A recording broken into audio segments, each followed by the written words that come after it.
وبركاته. نحمده ونصلي على رسوله الكريم. أما بعد، أعوذ بالله من الشيطان الرجيم. بسم الله الرحمن الرحيم. والعصر إن الإنسان لفي خسر إلا الذين آمنوا وعملوا الصالحات وتواصوا بالحق وتواصوا بالصبر. صدق الله العظيم. সম্মানিত প্রিয় সাংবাদিক ভাইরা, আমরা আজকে ঐতিহাসিক দাগনভূঞার রঘুনাথপুর দারুল উলুম মুহিসুনা মাদ্রাসা কর্তৃক আয়োজিত আগামী 16 ও 17 জানুয়ারি অনুষ্ঠিতব্য ঐতিহাসিক দশম আন্তর্জাতিক ইসলামী মহাসম্মেলন বাস্তবায়ন উপলক্ষে আজকে ফেনীর সকল গণ্যমান্য ব্যক্তিবর্গ সাংবাদিকদের উপস্থিতিতে সম্মেলন কর্তৃপক্ষের পক্ষ থেকে ব্রিফিং আমরা অল্প কিছুক্ষণের মধ্যে শুরু করবো ইনশাআল্লাহ। সম্মানিত ফেনীবাসী, আজকে আমরা রঘুনাথপুর দারুল উলুম মুহিসুনা মাদ্রাসায় এসেছি। আমরা সকল অনলাইন এবং অফলাইনের সকল ভাইরা জানি যে বিগত 10 বছর ধরে আমাদের সকলেরই আস্থাভাজন প্রিয় মুখ, আমাদের মিডিয়া ব্যক্তিত্ব মোহতারাম মাওলানা সালাউদ্দিন জাহাঙ্গীর সাহেব, তিনি একেবারে মিডিয়া ব্যক্তিত্ব, সাংবাদিক কর্মী, সাংস্কৃতিক অঙ্গনের মানুষ, তিনি আগাগোড়া একজন প্রশিক্ষক শিক্ষক। আপনারা জানেন যে তিনি আমাদের লন্ডন বার্মিংহাম ইনস্টিটিউটের পরিচালক, তিনি আমাদের জাতীয় ইলেকট্রনিক্স মিডিয়া এনটিভির লন্ডন লন্ডন এনটিভির উপস্থাপক।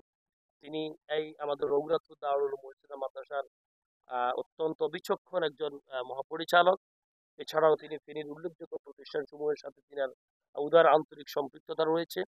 এই প্রতিষ্ঠানটি ফেনী, দাগনভূঞা, নোয়াখালী, লক্ষ্মীপুর সহ এই কর্নারে বেড়াকে পড়বার কারণে এটি একটি উল্লেখযোগ্য প্রতিষ্ঠান।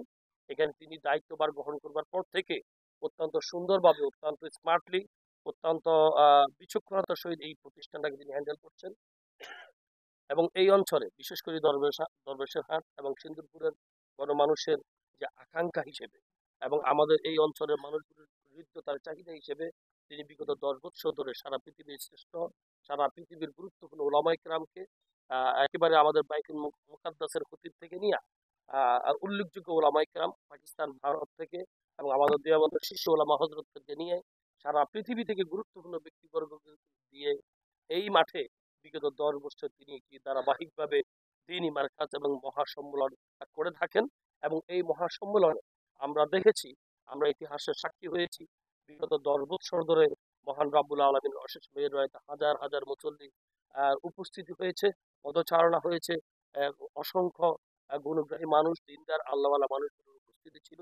এইবারও সেই ধারাবাহিকতা হিসেবে আমাদের রঘুনাথপুর দারুল উলুম মুহিসুনা মাদ্রাসার মান্যবর প্রিন্সিপাল এবং বার্মিংহাম বেলাল একাডেমির মান্যবর পরিচালক, লন্ডন এনটিভির সম্মানিত উপস্থাপক আমাদের মোহতারাম সালাউদ্দিন জাহাঙ্গীর সাহেব, অত্র মাদ্রাসার মহাপরিচালক, তিনি এবারও বিগত দিনের মতো করে একটি বিশাল সম্মেলনের আয়োজন করেছেন।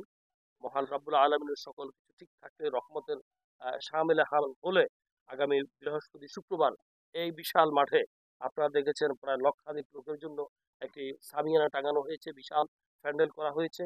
সকল শ্রেণী পেশার মানুষ, সকল রাজনৈতিক ব্যক্তিবর্গ, সকল আধ্যাত্মিক সংগঠন, সকল পেশাজীবী সংগঠন সহ ফেনীর সকল দল মত পথের সকল পেশাজীবী মানুষের উপস্থিতি হবে এখানে। বিশাল একটা উপস্থিতির মধ্য দিয়ে আল্লাহ চাহে তো আগামী শুক্রবার লক্ষ জনতার উপস্থিতি হবে সেখানে। এই মাহফিলের দুদিনের মধ্যে আমাদের বৃহস্পতিবার গুরুত্বপূর্ণ আলোচনা শুরু হবে। মূল ফোকাস প্রোগ্রাম আমাদের আগামী শুক্রবার। এখানে আমাদের আমাদের হৃদয়ের স্পন্দন, আমাদের হৃদয়ের চাহিদা, আমাদের মক্কাতুল মুকাররমার মান্যবর সাবেক ইমাম শাইখ ডক্টর হাসান বুখারী হাফিজাহুল্লাহ, তিনি বাংলাদেশে তাশরিফ আনছেন এবং এখানে তিনি প্রধান অতিথি হিসেবে, চিফ গেস্ট হিসেবে তিনি এখানে থাকবেন এবং এই লক্ষ জনতার, লক্ষ মুসল্লির উপস্থিতিতে তিনি জামাতে ইমামতি করবেন। সে মেসেজ, সে বার্তা আমরা এখন আপনাদের সামনে দিচ্ছি।